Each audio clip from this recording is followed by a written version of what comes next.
एक मुलाकात ऐसी शख्सियतों के साथ जिन्होंने दिया है अपने जीवन को एक नया मुकाम। रूबरू कराएंगे ऐसी कुछ हस्तियों के साथ एक खास शख्सियत के साथ मुलाकात जयदेव पटेल के साथ नंबर 1 इंडिया न्यूज पर। नमस्कार व्यूअर्स, मैं जयदेव पटेल और आप देख रहे हैं नंबर 1 इंडिया न्यूज। आपका एक बार फिर स्वागत है एक खास शख्सियत के साथ मुलाकात प्रोग्राम में। आज हम बात करेंगे मुंबई में कहीं न कहीं बीती रात जो बाबा सिद्दीकी है एनसीपी अजित गुट के कद्दावर नेता के रूप में इन्होंने अभी ज्वाइन किया था, उनकी फायरिंग के दौरान हत्या कर दी गई, जिसके बाद उन्हें लीलावती अस्पताल में ले जाया गया जहां उनको मृत घोषित कर दिया गया। लेकिन इस तरीके की फायरिंग की घटना कहीं न कहीं एक दिल दहलाने वाली थी, जिसको लेकर पूरे मुंबई वासियों के अंदर एक डर का एक माहौल है और कहीं न कहीं लॉ एंड ऑर्डर पर बहुत बड़ा एक सवाल निशान खड़ा किया जा रहा है। और इसी के साथ साथ बाबा सिद्दीकी को इनके बाइक कैटेगरी की सुरक्षा मुहैया कराई गई थी। इस तरह की हत्या करना, इसके क्या मायने हैं और किस तरीके की वजह सामने आएगी, ये तमाम मुद्दे बात करने के लिए हमारे साथ खास मेहमान है इंटेलिजेंस ब्यूरो आईबी के स्पेशल डायरेक्टर यशोवर्धन आजाद। आजाद साहब, आपका बहुत बहुत स्वागत आज हमारे प्रोग्राम में। थैंक यू जी, नमस्कार जी। यशोवर्धन आजाद जी, आपसे मेरा पहला सवाल है कि बाबा सिद्दीकी जो एक कद्दावर नेता है, उनकी बीती रात कहीं न कहीं सरेआम फायरिंग करते हुए हत्या कर दी गई। इस पूरे मामले को आप कैसे देखते हो? इसके पीछे क्या वजह रही है ऐसा आपको लगता है? देखिए, ये जो किलिंग है, इनकी हत्या हुई है बाबा सिद्दीकी की, ये बड़ी एक सुनियोजित एक प्लान के अनुसार हुई है। जैसा कि पता लगा है कि इनके मारने वाले पिछले 1 महीने से ये प्लान बना रहे थे। कहीं पे रेंट पे इन्होंने मकान लिया था और इनकी गतिविधियों पर अच्छी निगरानी रखे हुए थे। तो ये एक टारगेटेड किलिंग है और ये किलिंग कहीं भी हो सकती है। इस तरह की जो हत्या है, ये बात अवश्य है कि इस धमकी के बारे में ऐसा बताया जा रहा है कि इनके समर्थकों ने शायद पुलिस को सूचना दी थी। और मुझे ये नहीं मालूम कि इनको जो वाई सुरक्षा की वाई कैटेगरी की सुरक्षा दी गई थी, ये धमकी के पहले से थी या धमकी के बाद। मेरे ख्याल से जो पर्सनल प्रोटेक्शन यूनिट वाले होते हैं पुलिस में, उन्हें चौकन्ना तो रहना चाहिए।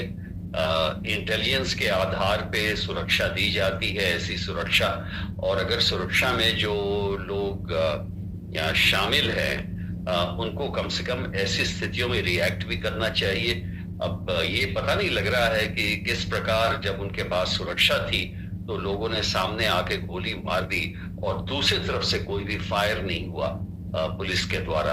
तो मैं समझता हूं इसमें काफी चीजें अभी सामने नहीं आई हैं और अभी तक के इंट्रोगेशन से शायद कुछ पता नहीं लगा है। और जो व्यक्ति शायद भाग गया है उसके पास सारी जानकारी है। तो इसलिए लगता है कि समय लगेगा कि इनके वाकई इसके तार कहां से जुड़े हुए हैं। यशोवर्धन आजाद जी, किसी व्यक्ति को वाई कैटेगरी सिक्योरिटी मिलना और उसके बाद इस तरीके से सरेआम गोलीबारी करके उसकी हत्या कर देना, ये कितनी बड़ी सुरक्षा में चूक है। और कहीं न कहीं वाई कैटेगरी सुरक्षा तो साथ में थी, तो जवाबी फायरिंग क्यों नहीं की, उनका एनकाउंटर क्यों नहीं की? क्या एक सवाल नहीं है? बिल्कुल सवाल है। मैं समझता हूं कि 2 चीजें हैं। एक तो सुरक्षा कवच में कमजोरी का ये साफ उदाहरण है और दूसरी बात यह है कि इस तरह की सुरक्षा में जो लोग शामिल हैं, उनकी दक्षता पे भी ये सवाल उठता है, उनके व्यावसायिकता पर भी सवाल उठता है कि वो अपने कितने तरह से एक्चुअली, जिसको हम कहते हैं व्यावसायिक दक्षता या प्रोफेशनल कॉम्पिटेंस, उसमें वो खरे नहीं उतरते हैं। क्योंकि अभी तक ये नहीं मालूम कि फायरिंग हुई या नहीं, कितने की फायरिंग हुई, किन परिस्थितियों में गिरफ्तारी हुई और कैसे पता लगा। सीसीटीवी भी बाहर में थे, सुरक्षा कर्मी भी उनके साथ में थे। तो ये वाकया किस पर हुआ, इसके बारे में कम से कम एक औपचारिक घोषणा भी होनी चाहिए, एक प्रेस कॉन्फ्रेंस होना चाहिए कि कैसे किन परिस्थितियों में यह घटना हुई है। यशोवर्धन आजाद जी, इस पूरे मामले को लेकर के पुलिस की तरफ से अभी तक ऐसी कोई प्रेस कॉन्फ्रेंस नहीं की गई जिस बारे में आप बता रहे हैं। लेकिन साथ ही इस पूरे मामले को लेकर कहीं न कहीं अब लॉरेंस बिश्नोई गैंग ने इसकी जिम्मेदारी ली है और कहीं न कहीं आगे आने वाले समय या पिछले जो जिस तरीके जो उसकी तरफ से जो किए गए इंसिडेंट, उन सब में उसका जो पैटर्न है लगभग सिमिलरली है। तो इसको आप कैसे देखते हैं? देखिए, लॉरेंस बिश्नोई का नाम आजकल बहुत ज्यादा आ रहा है। कई केसेस में नाम इसी तरह भी आ जाता है। मेरे ख्याल से ये जो चिट्ठी आई है इसके अच्छी तरह से जांच होनी चाहिए ताकि पता लगे कि उसी गैंग का है या नहीं। बंबई पुलिस ने इसके बारे में कोई औपचारिक घोषणा नहीं की है क्या ये सही उसी गैंग का है। लेकिन देखिए, ये इस तरह की जो हत्याएं होती हैं तो वो बड़े ही सुनियोजित ढंग से होती हैं और एक अराइवल द्वारा, चाहे वो रियल एस्टेट में हो, चाहे वो स्लम डेवलपमेंट में हो या किसी भी जगह हो, किसी भी तरह का वाकया हो, तो ये प्लान करके एक हायर्ड गैंग को लेकर की जा सकती है।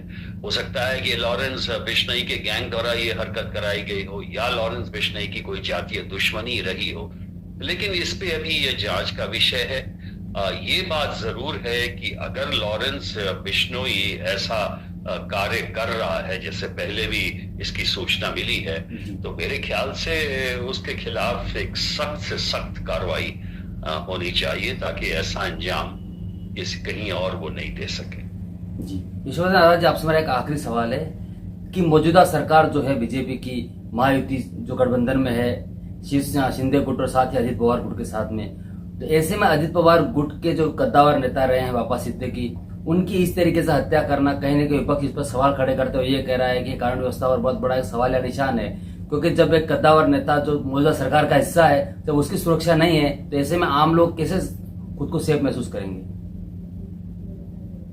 देखिए, जहां तक कानून व्यवस्था होती है ना, तो कानून व्यवस्था अच्छी है बुरी है ये एक आम नागरिक के लिए है कि आम नागरिक आराम से घूम सकता है कि नहीं, आम नागरिक बाहर जाके खाना खा सकता है कि नहीं, महिलाएं जो है सुरक्षित घूम सकती हैं कि नहीं, लोगों की जो प्रॉपर्टीज है वो सेफ है कि नहीं, चेन स्नैचिंग खुलेआम तो नहीं हो रही है, गुंडागर्दी तो नहीं हो रही है। जहां तक ऐसी हत्याओं का सवाल है, ये जो हत्याएं हैं ये हत्याएं तो टारगेटेड है, बिल्कुल प्लान्ड है, तो ये कहीं भी हो सकती है। और इतना जरूर है कि ऐसी हत्याओं में अगर आपके पास जानकारी है, दो तरह से आप रोक सकते हैं ऐसी हत्याओं को। एक तो इंटेलिजेंस की जानकारी जो सुरक्षा की, इनकी सुरक्षा खतरे में है, और दूसरा जो पर्सनल प्रोटेक्शन यूनिट हो, व्यवसायिक रूप से दक्ष हो, कि उनके पास अच्छे ट्रेंड आदमी हो और थ्रेट को कैसे काउंटर किया जाता है ये इनकी जानकारी हो। तो ये बात अवश्य मैं मानता हूं कि इसमें गलती हुई है, व्यवसायिक भूल हुई है, सुरक्षा में एक गैप नजर आया है, जिससे कि इस धमकी के बाद इस व्यक्ति को जरूर सुरक्षा ऐसे मिलना चाहिए थी कि घटना को इस अंजाम वो अक्यूज नहीं दे सकते, और इस मामले में इनकी भूल जरूर हुई है। यशोवर्धन नारायण जी, आपने हमारे लिए समय निकाला, उसके लिए आपका बहुत बहुत धन्यवाद। Thank you.